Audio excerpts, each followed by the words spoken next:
On cam. Otomatis nyala yang ini ya, mic ya. Udah nyala. Udah. Udah on. Sudah. Mau dicek nggak? Ini ya. Ya, enggak.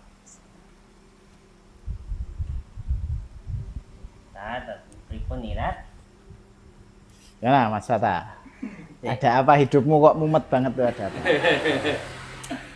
Kan yo tau lah, kadang seneng baca cerita gitu atau legenda dongeng gitu kan. Baca lore, jadi tahu cerita. Nah kan ndak cinta ke Rasulullah, mempelajari kisah hidupnya. Nah buat kisah hidup kan ya harus dari lahir toh. Cuma ini kok aku baca kok ada yang nulisnya tanggal 8 Rabiul Awal, ada tanggal 10 Rabiul Awal, 12 Rabiul Awal, terus 17 Rabiul Awal kok beda-beda.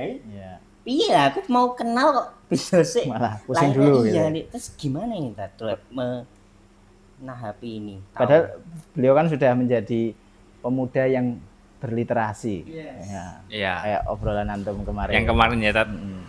Memahami sirah pun juga harus dengan literasi gitu. Ya betul, harus sangat gitu.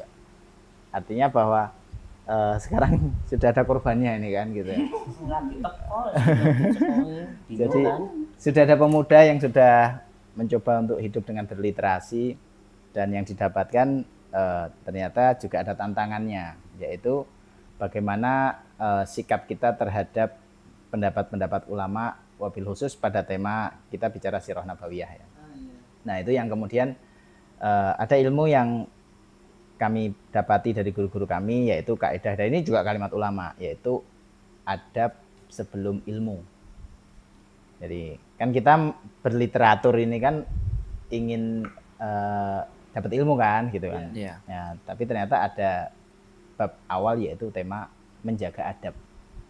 Jadi nanti akhirnya adab itu membuat kita jadi terarah bagaimana bersikap terhadap perbedaan pendapat, wabil khusus pada tema sirah nabawiyah ini. Nah, tanggal lahir kalau beda-beda itu kan, kalau kita nggak hati-hati gimana nih, Rasul lahirnya berulang kali atau gimana gitu kan? Iya. Nah ini yang kemudian adab itu apa, Tat? Oh ya, jadi di antara ini biar mudahnya ya, adab itu yang kami pahami dengan keterbatasan ilmu kami adalah, adab itu intinya gini, sikap awal kita terhadap ilmu yang mau kita kaji. Jadi ada semacam, ya saya nyebutnya peraturan yang harus kita fahami sebelum kita masuk ke ranah ilmu. Nanti ada kesopanan, ada sikap bersikap baik terhadap guru, menghormati yang lebih tua dan seterusnya. Nanti akhirnya adab itu kalau sudah jadi habit, sudah jadi refleks dalam respon awal kita, itu nanti akan memuliakan akhlak. Nah, Rasul kan diutus untuk makarimal akhlak. Jadi adab itu sekali lagi ya mungkin gampang gini, peraturan yang harus kita fahami untuk kita masuk ke ranah ilmu. Ada aturan-aturannya. Kalau mau sekolah tuh ada harus pakai seragam gitu. Oh, itu termasuk. Termasuk. Oh, peraturan. Ya gimana kalau anak jatahnya harusnya masuknya hari Senin pakai baju hitam merah putih misalkan, SD itu. Tapi si anak bodo amat, saya yang penting nutup aurat kok gitu. Ya itu Anda bisa masuk dalam bab su'ul adab gitu. Karena ada aturan. Karena ada aturan di pihak yang di situ penyelenggara ilmu tuh. Nah, kita mau belajar literatur ya belajar adab gitu. Berarti adab sendiri dengan akhlak sebetulnya berbeda ya, Sat? Sebenarnya beda. Akhlak kan hasil dari pendidikan tadi. Kalau adab dia peraturan sebelum kita mau nyari ilmu gitu. Dan itu nanti sifatnya ada unsur yang sudah disepakati oleh orang-orang di sekitar situ, oleh masyarakat di sekitar itu, yang itu tidak melanggar syariat. Jadi segala peraturan yang tidak melanggar syariat dan itu sudah diterima oleh masyarakat, dia bisa masuk dalam bab adab. Nah sekarang kita kan mau bicara tentang tema lahirnya Nabi ini, sudah pakai literatur loh. Kitab yang beliau bawa ini penulisnya adalah Syekh Ibnu Katsir. Dari deretan panjang kitab namanya Bidayah wa Nihayah. Nah, ada satu adab yang kami terapkan di majelis ya, bahwa kalau ada perbedaan pendapat di antara ulama tuh, sikap kita adalah wajib menghormati mereka walaupun seolah-olah pendapat ini bertentangan. Walaupun bertentangan tadi. Walaupun bertentangan. Oke. Jadi Berarti memang maksudnya adanya perbedaan pendapat itu bukan jadi dalih untuk kita, wah aku kayak gini ya, kok kamu kayak gitu.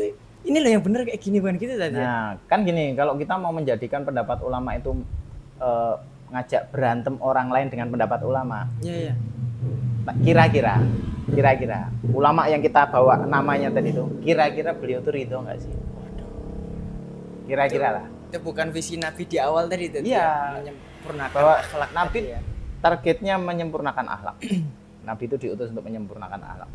Lah kita pakai nama ulama untuk menghajar ulama lain, atau sesama muslim hanya karena beda pendapat Iya, iya, ulama hajar gitu. Itu enggak beradab.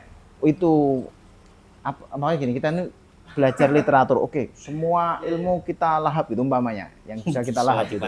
Dimplok kabeh. Habis itu tujuannya hanya untuk mendebat orang bodoh. Waduh.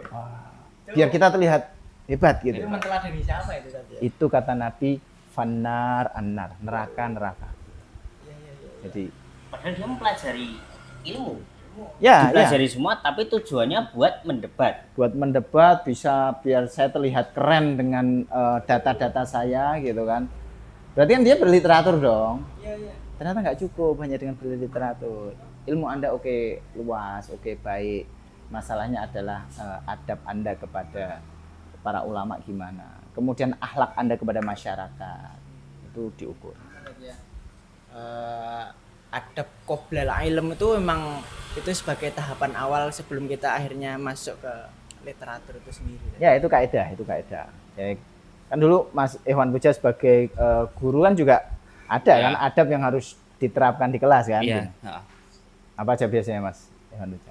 Ya kalau yang standarnya kan misalkan mengucapkan salam gitu. Yang cowok salim ke ustadz gitu, Ya. yang putrinya nanti salimnya ke ustazah gitu Ya. kan. Dah bahkan di usia kecil pun udah kita ajarkan adabnya, bahwa kan kita dilarang bersentuhan gitu kan. Betul. Ya udah berarti yang ustazah sama yang putri, yang ustadz sama yang putra gitu. Adab-adab yang ya kecil tapi ternyata itu sangat bermakna bagi anak-anak. Ya. Menurut saya gitu.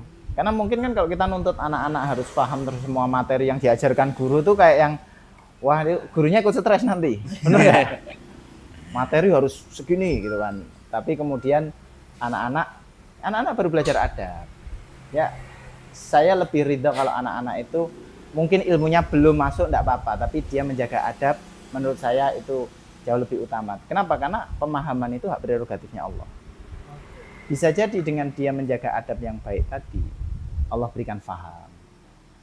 Anak-anak belajar adab, menghormati adab dan seterusnya. Berarti kita bicara tema ilmu ya tadi ya, enggak melulu tentang harus paham itu tadi. Ya, karena tugas kita bukan memahamkan mereka. Iya, iya. Siapa kita tadi ya? Siapa kita? Paham itu taufiknya Allah. Kita cuman memberikan ilmu ya. Tat. Ya, Memberikan ya ilmu. kita berbagi dari apa yang kita pahami. Berarti yang dipelajari pertama adab. Adab Tapi dulu. ada nggak kayak batasan adab tuh sampai semana gitu, apa harus murni adab gitu? Ya Gimana? sebenarnya gini, adab itu kan nanti menjadi tahapan awal. Ilmunya tetap masuk, tetap kita berharap ilmu masuk. Tapi saat anak atau anak didik itu atau kita yang lagi nyari ilmu ini mengutamakan adab, saya yakin lah orang tuh kalau mau menghormati adab, Allah Maha Adil. Dia akan diberikan paham insya Allah. Gitu. Sepanjang dia mau menjaga adab. Dan kata Imam Malik, al-adab minallah. Jadi yang membuat anak itu nanti juga paham tentang adab itu juga dari Allah. Gitu. Jadi akhirnya kita tuh adab itu Masya Allah indah sekali kalau difahami untuk kita merengkuh ilmu yang lagi mau kita ya kita dalami, kita selami. Dan ini ini contoh materi beradab dari perbedaan tanggal-tanggal tadi. Ini beliau ini namanya Syekh Safi Rahman Mubarakpuri. Beliau sangat terkenal dengan kitab namanya Ar-Rahiqul Mahtum ini di sini. Ini Ar-Rahiqul Mahtum. Nah, Ar-Rahiqul Mahtum ini buku yang saya sangat merekomendasikan sebagai landasan kita belajar sirah. Tapi setelah beliau menulis itu, beliau menulis lagi buku judulnya Raudhatul Anwar. Buku ini menurut saya lebih ringkas, lebih mudah untuk dibaca dengan gaya bahasa beliau yang menurut saya lebih apa ya, tahapannya tuh asik gitu. Nah, salah satunya adalah pembahasan tanggal lahir tadi kan. Di sini di halaman 28 ini penerbitnya Taujih kan. Syekh Safi Rahman tuh menyebut gini, Rasulullah itu dilahirkan di Bani Hashim di Mekah. Sepakat harus mau Terus lama. sepakat. Pada hari Senin. Ini ada hadisnya. Nabi mengatakan saya dilahirkan hari Senin, itu sepakat semua ulama. Tapi beliau menyebutkan lahirnya tanggal 9. Lu gak ada di sini lagi. Menurut Syekh Safi Rahman itu tanggal 9. Oke. Kemudian beliau mengatakan ada juga yang menyebut tanggal 12. Bulan Rabiul Awal. Dan itu populer. Bahkan kita tuh kan ada kalender Masehi libur Maulid. Nah, Ya. Maulid Nabi itu pakainya masih tanggal 12 Rabiul Awal. Tapi Kalender kita lengkap soalnya ada pon juga, Gitu. wage semuanya ada. artinya bahwa Hijriah masih. kalender kita 12 Rabiul Awal itu pakai versi pendapat yang 12 Rabiul Awal, dan itu pendapat salah satu yang dipakai oleh pakar sirah namanya Ibnu Ishaq, yang kemudian dilanjutkan Ibnu Hisham. Itu tertulisnya tanggal 12 Rabiul Awal. Itu yang dipakai di kalender kita. Tapi beliau nulisnya tanggal 9, Pak. Dan beliau cenderung mensohihkan yang tanggal 9. Tapi lihat ada beliau nih, tulisannya nih beliau nih. Beliau mengatakan yang tanggal pertama yaitu tanggal 9 lebih sohih. Yang tanggal 9 itu sohih. Berarti beliau lebih memilih yang tanggal 9. Sementara tanggal kedua yang tanggal 12 Rabiul Awal menurut beliau itu lebih populer. Oke, kalimatnya indah gitu ya, enggak menyalahkan. Enggak menyalahkan.